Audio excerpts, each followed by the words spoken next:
Politely उसने question पूछा कि भारत रशिया से तेल खरीद क्यों रहा है जबकि वेस्ट के सैंक्शंस लगने का डर भी है। क्या जो ग्लोबल एथिक्स है, is it this against global ethics, और क्या जो भारत कर रहा है वो सही है? अमेरिका कितना कमजोर है डॉक्टर साहब आजकल। मतलब ये चीज कहना कि हमारी इंडिया सुनता ही नहीं है, और फिर इंडिया को देखो वो कहता मैंने तुमसे बात ही नहीं करनी।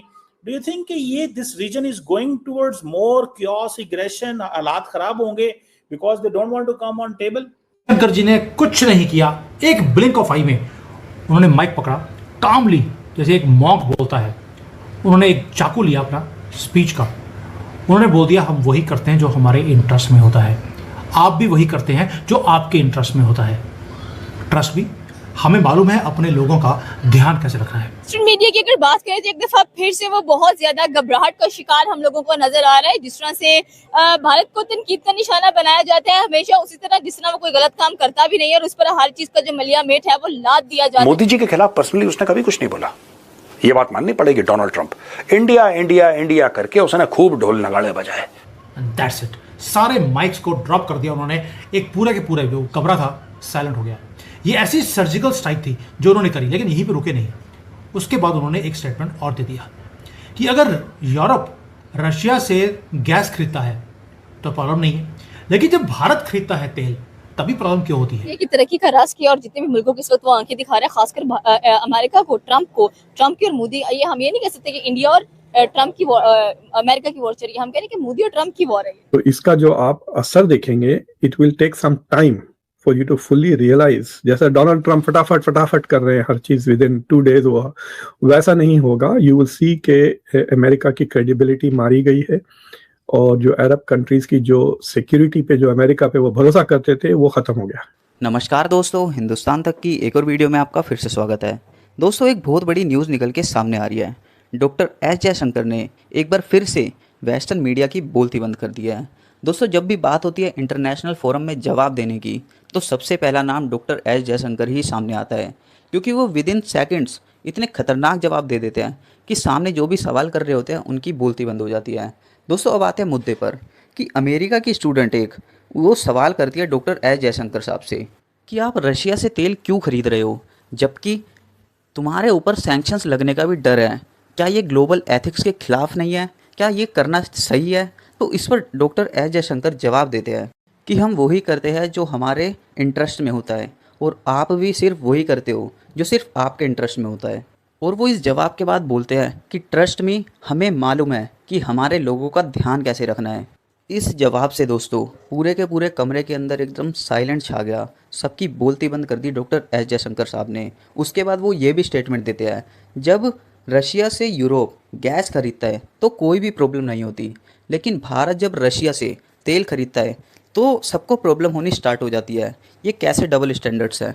जब डॉक्टर एस जयशंकर साहब से सवाल पूछा गया था तब सबको लग रहा था कि डॉक्टर एस जयशंकर के पास कोई भी जवाब नहीं होगा, इनको कॉर्नर कर देंगे, लेकिन वो सब गलत साबित हो गए डॉक्टर एस जयशंकर साहब के बयान के बाद। उन्होंने अपनी स्टेटमेंट से बता दिया कि he is the best foreign minister, और भारत गर्व करता है ऐसे फॉरेन मिनिस्टर के ऊपर जो भारत के समर्थन में खूब बोलते हैं और पूरी दुनिया का नैरेटिव बदल के रख देते हैं।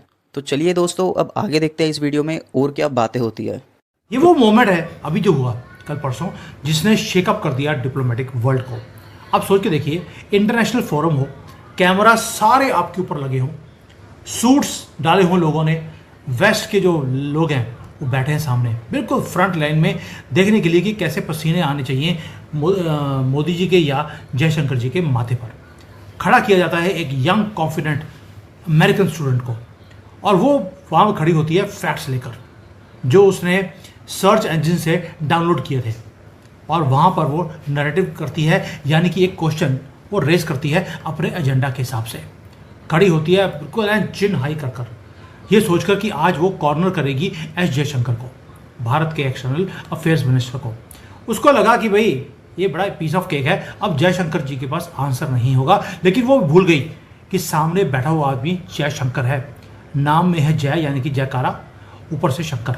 जयकारा शंकर का जो लगाए उसका कोई बाल भी बाका कर नहीं सकता। क्वेश्चन क्या था? बड़े पोलाइटली उसने क्वेश्चन पूछा कि भारत रशिया से तेल खरीद क्यों रहा है जबकि वेस्ट के सैंक्शंस लगने का डर भी है। क्या जो ग्लोबल एथिक्स है, is it this against global ethics, और क्या जो भारत कर रहा है वो सही है, क्या उसको करना चाहिए? पूरा कमरा साइलेंट हो गया था। लोगों ने आगे झुक के देखना शुरू कर दिया कि अब जयशंकर जी तो गए, अब मना करते हैं तो काम खराब होता है, मानते हैं तो सैंक्शन का डर है, तो होगा क्या? जो मीडिया वाले थे उन्होंने हेडलाइंस लिखनी शुरू कर दी थी ऑलरेडी कि कल को भारत को कैसे जो है ना उसका नंगा करना है, वो करना था। लेकिन जो आगे हुआ, इट वॉज रिमार्केबल।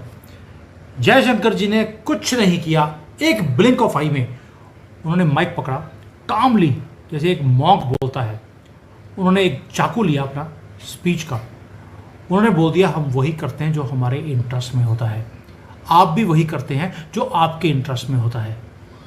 ट्रस्ट भी, हमें मालूम है अपने लोगों का ध्यान कैसे रखना है। That's it. सारे माइक्स को ड्रॉप कर दिया उन्होंने, एक पूरे के पूरे जो कमरा था साइलेंट हो गया। ये ऐसी सर्जिकल स्ट्राइक थी जो उन्होंने करी, लेकिन यहीं पे रुके नहीं। उसके बाद उन्होंने एक स्टेटमेंट और दे दिया कि अगर यूरोप रशिया से गैस खरीदता है तो प्रॉब्लम नहीं है, लेकिन जब भारत खरीदता है तेल तभी प्रॉब्लम क्यों होती है? उसके बाद तो जैसे सबकी रीढ़ की हड्डी तोड़ के रख दी जयशंकर जी ने। ये स्क्रिप्ट जो थी, जो कॉर्नर करना था जयशंकर को, उन्होंने फ्लिप कर दिया। और ये मैं कहाँ से बोल रहा हूँ? चाइनीज़ मीडिया में ये बातें हो रही हैं कि जयशंकर जी ने कैसे थप्पड़ मारे हैं वेस्टर्न मीडिया को, जो उन्होंने एक्टिविस्ट को खड़ा किया था। पूरा का पूरा नैरेटिव जो ये सारे मीडिया वाले बैठे थे कि आज बताएंगे कि कैसे Jaishankar ji could not answer a simple question, सारा नैरेटिव चेंज हो गया, सारी हेडलाइंस चेंज हो गई। दोस्तों, जयशंकर जी वो हैं जिनके बारे में चाइना इतना एक्सटेंसिवली लिखता है, मैं बता नहीं सकता हूँ। मैंने पहले भी 2-3 बार वीडियो बनाया है कि कैसे जयशंकर जी एक एक स्टेटमेंट को यहाँ पर फ्लैश किया जाता है। दे फील हैप्पी जब वेस्ट की दादागिरी को तोड़ते हैं जयशंकर जी। और आज ये वो बंदा है जिसने पूरे डिप्लोमेटिक प्रोटोकॉल्स को तोड़ के रख दिया, वो भी विद स्टाइल। दोस्तों, ये पहली बार नहीं है कि जयशंकर जी ने ये काम किया होगा, बार बार करते हैं और बार बार ये चीज़ें फ्लैश होती हैं चाइना में। अब कुछ और है, ये जो ट्रूथ के बॉम्ब्स हैं जो बार बार वेस्ट के मुंह के ऊपर डाला जाता है ताकि वो जो हमारे कंट्री में इंटरफेयर करते हैं वो करना बंद कर जाए। बट कई कहते हैं ना कि कुत्ते की पूंछ कई ऐसी होती हैं जो कभी सीधी नहीं हो सकती। वेस्ट के जो लिब्रांडू हैं इनका भी यही हाल है, और पाकिस्तान और चाइना का भी यही हाल है। और इनकी मीडिया आज एक्नॉलेज करती है कि जयशंकर जैसा फॉरेन मंत्री इनके पास भी होना चाहिए। इंडिया की तरक्की का राज किया और जितने भी मुल्कों के इस वक्त वो आंखें दिखा रहे हैं, खासकर अमेरिका को, ट्रंप की और मोदी। ये हम ये नहीं कह सकते कि इंडिया और ट्रंप की अमेरिका की वॉर चल रही है, हम कह रहे हैं कि मोदी और ट्रंप की वॉर है।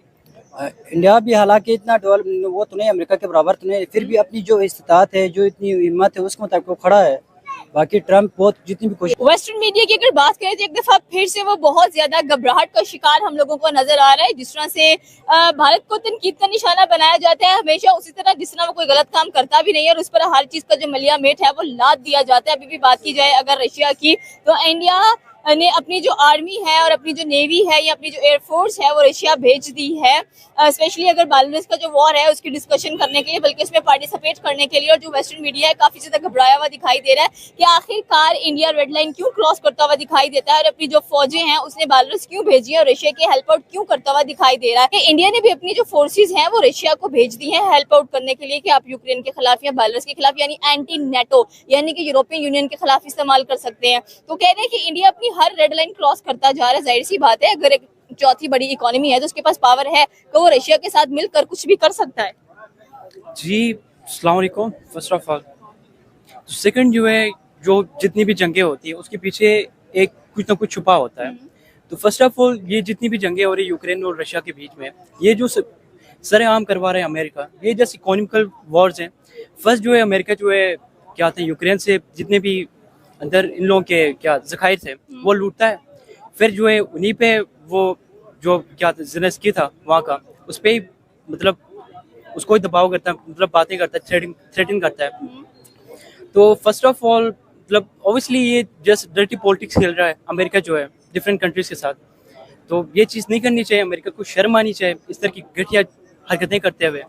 बाकी रही बात जो डिफरेंट मतलब डिफरेंट कंट्रीज हैं, एक काइंड ऑफ वर्ल्ड वॉर 3 जो है। इंडिया और रशिया का ताल्लुक बहुत मजबूत है, इस पे आप क्या कहना चाहेंगे कि जितने भी ममालिक हैं, ट्रम्प ने बड़ा जोर एड़ी चोटी का जोर लगा लिया कि इंडिया और रशिया के जो ताल्लुकात हैं उनको खत्म कर दिया जाए, लेकिन इंडिया ने भी नहीं खत्म किया, न रशिया ने भी खत्म किया। उल्टा ट्रम्प ही अपनी स्टेटमेंट से बदलते हुए दिखाई देते हैं। अभी क्वाड रिसेंटली कह लें कि क्वाड्रिलेटरल डायलॉग जो है वो इंडिया में होने